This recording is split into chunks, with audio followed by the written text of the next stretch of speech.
Hey everyone, me Kevin here. In this video, we're going to talk about catalyst dates that you've got to pay attention to if you're long-term on investing or you're short-term on investing, you're trading, and ultimately you want to look for good opportunities to get into stocks. And these catalyst dates, I believe, will help you. Of course, keep in mind that yes, there is a beautiful coupon code expiring tonight on the amazing programs on building your wealth. It probably won't increase the price until tomorrow though, so you still have a few extra hours if you want to check out the programs on building your wealth with stocks or with real estate investing, your property management, or sales or YouTube, you name it. There's some incredible programs linked down below. You get lifetime access to all the content, regularly updating it, and you get me in the private live streams where we can talk about your situation directly. So check those out, link down below. Remember, you get lifetime access. Okay, first one that we got to pay attention to coming up has to do with jobs. We're going to get a jobs report on April 1st. It is the first Friday of the month, which is usually when we get a jobs report. Unless, of course, we had a short month prior to that, then they kick the jobs report back a week. But this month, we will have the jobs report on April 1st. What you're looking here, or for here, is the month-over-month change in pay for people. Higher pay for people on a month-over-month change is a good thing, but not good in terms of the potential for an inflationary spiral. Last month, this came in at a month-over-month change of absolutely zero. That is, wages were flat for the month of February. What about March? We'll see. So write that one down, April 1st. The next one that you want to pay, that you want to track comes out, and it should probably, I'll go in order from now on. The next one that you should track is actually on March 28th, and this is retail inventories. That is actually a Monday release. It comes out Monday at 8:30 a.m. Eastern time, and you'll have wholesale inventories at the same time. Generally, what we're expecting here is to see a slight increase in wholesale inventories. This is the amount of product that wholesalers have, and we're seeing sort of this Cathie Woodian style of increase of inventories, partially because A, more inventories are in transit, and partially because B, maybe we're starting to see a backlog of inventories in certain sectors that could eventually lead to deflationary pressures. We'll see. Retail inventories are expected to come in lower than last month at 1.4%. Huge deviation in either of these are going to be implications for inflation. Higher inventories, less inflation. Lower inventories, more inflation. Then we're going to be seeing JOLTS job openings. We expect this to come in strong March 29th at 10 a.m. Eastern time. All times from now on will be Eastern. We're expecting 11 million job openings, which is ridiculous. I'm going to skip mortgages and real estate because really real estate is an entirely different video that we should be talking about. And as mortgage rates go up, we are going to see downward pressure on real estate prices. How much they come down will likely be limited just based on the amount of demand that is pent up. But we're going to focus on stocks here, and the big one's going to be the GDP report for the first quarter. This is actually going to be a big day, and it comes out March 30th, which is kind of weird because the quarter's not technically over yet, but annualized GDP comes out, and we're expecting this to come in at 7% as an annualized rate of GDP change, so we'll keep an eye on how our GDP growth is moving. And the Federal Reserve, of course, is expecting GDP to fall as low as 2.9% by the end of the year. The more GDP declines, the more concerns will rise about a potential recession. And of course, in a recession, the last thing you want to own are stocks. So anything that indicates the potential of a recession coming is definitely a problem. We're going to get PCE, which is the personal consumption expenditures measure. This is the Federal Reserve's measure of inflation. This, in my opinion, not so terribly important since generally most of the stock market seems to react to CPI, though this will come out on the 31st. Then on the 1st, as I mentioned, we'll have the employment reading. We'll also, 2 days prior to the 1st, get an ADP employment report. That employment report is the private payrolls changes. It is a private company that does this. It usually gives you a little bit of a heads up in terms of what you might expect to see in the official unemployment report that Friday. But generally, the one people are going to focus on is Friday, April 1. The one that comes out at 8:15 a.m. Eastern time on Wednesday is generally has less of an impact on the market. Then the next thing that we're going to probably be paying attention to before we get to CPI, which comes out soon, will probably have to do with the ISM Services Index. The reason we're going to be looking at this, which comes out on April 5th, is because we believe that if inflation in goods goes down, one of the things that could keep inflation going would be inflation in services. And so a more booming services economy could actually help keep inflation higher, which would, of course, not be good for the market. So we'll keep an eye on that. Expectation is 58. Any number over 50 is growth. That comes out April 5th at 10 a.m. Eastern Time. Then we get CPI.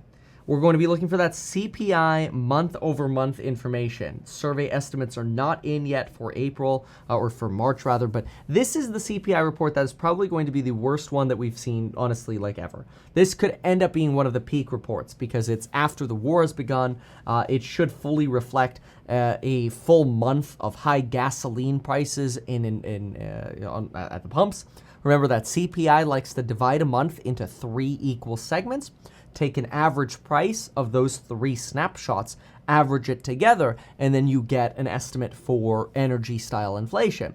Well, remember, the invasion into Ukraine happened February 24th, so you're really only getting a latter snapshot there. So in other words, you're expecting higher inflation in that March report, especially food and commodity prices, right? Wheat, neon, input costs. Some of these input costs are going to show up in producer price inflation, but those could trickle into consumer price inflation. Speaking of which, though, producer price inflation, we'll be able to analyze that report. It's going to be a busy week. The very next day on April 13th. And what you're looking for in both these reports is going to be the month-over-month change. How ugly was inflation from this war? Did we go from 0.8% to 1%? And if you think about it, if we went from 0.8% to 1%, all you have to do to annualize it, to get sort of an annualized speed, is you multiply it by 12. So we get a 1% read on a month over month. That's an annualized rate of 12% inflation. That's going to get scary, and that'll get priced in the market. So you'll see some pain here. We don't actually have the Federal Reserve in April. We won't be hearing from the Fed until the beginning of May. Thank goodness. We are going to get consumer. Sort of the preliminary read on consumer sentiment and inflation expectations. You get this twice a month, the preliminary and the final. We'll get the preliminary on April 14th. That'll come out at 10 a.m. Eastern Time.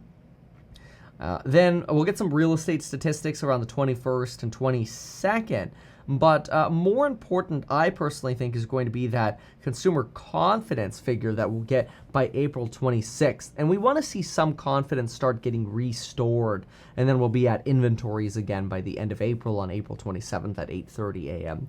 But no big Fed events planned for April. If we got anything from the Fed, it would be a shocker. And think about it, if we got any kind of shocker from the Fed, it would essentially be the equivalent of a rug pull that would be very, very bad for markets.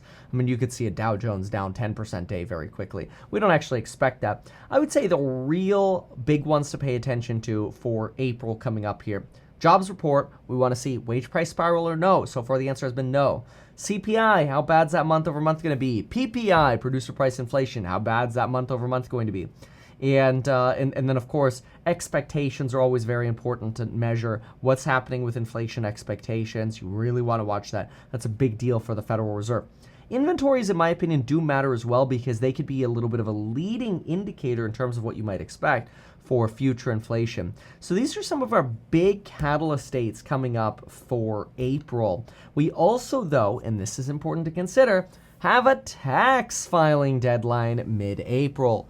And oftentimes during tax filing time, you tend to have less buying pressure and potentially more selling pressure because people need money to pay their tax bill, unless, of course, they go on extension, although even though technically if they go on extension, they still have to make their payment. Some people might choose to pay the penalty rate, about 6% annualized per year. Check that with your CPA. But anyway, there is a potential for a lack of buying pressure and increased selling pressure in the middle of the month, which unfortunately is going to be right around the time of CPI. So you could end up seeing a rough period of time somewhere between that April 8th period and maybe April 15th, just slightly before and after that CPI data. Though usually most of your pain tends to come before catalyst events. So if I had to look at a calendar and sort of guess, I would say that we're somewhat, I'm not expecting drama coming out of the jobs report on April 1st. I think in this week we had a lot of Fed speak, which it was really supposed to be a quiet week this week. I would say the week of the 28th to April 1st should be relatively benign, especially if we get a good jobs report on the 1st, which I expect we will. Then I'll expect that between the 4th and the 8th, things will also be pretty relaxed. So we could be setting up for a nice potential 2-week rally, fingers crossed, though you're going to start getting some fears priced in for high inflation, probably around the 7th or 8th, when we start thinking about, oh, well, the CPI report comes out on the 12th next week, which would be Tuesday, April 12th. And, and then PPI the very next day.